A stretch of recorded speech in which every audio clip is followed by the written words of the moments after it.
Sweden, Stockholm.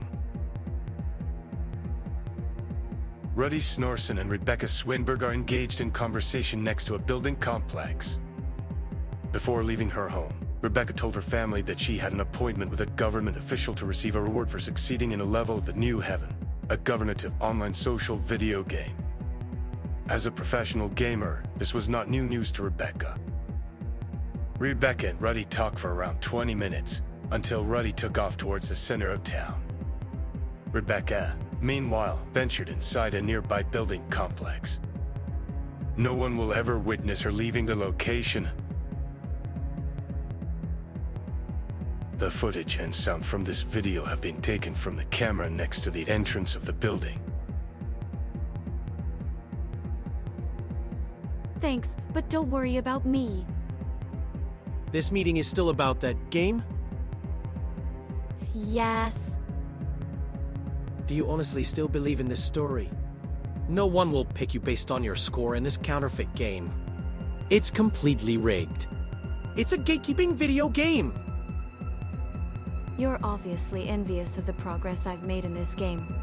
I'm nearly done with it. Yesterday, a friend informed me that they had something that could be the last piece I need to finish up.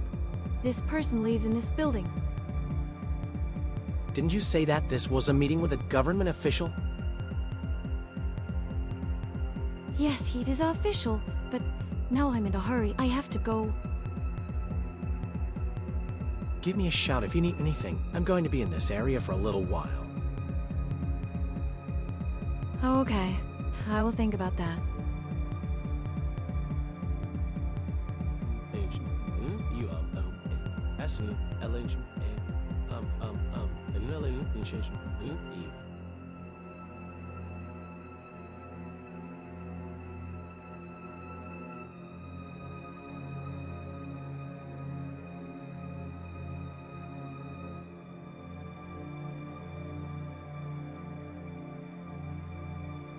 The day after Rebeka's sister attempts to call her with no response, she becomes worried and raises the alarm.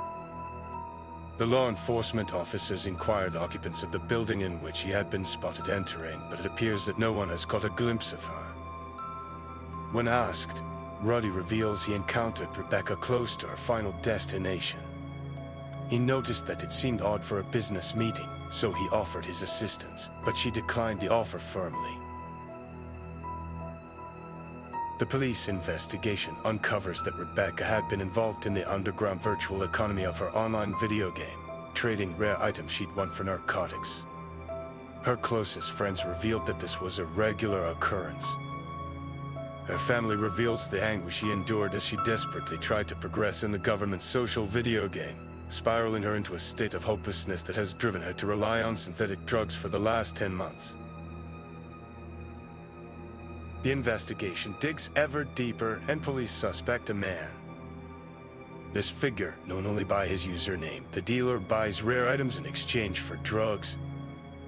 Once they give him what he wants, he vanishes without a trace.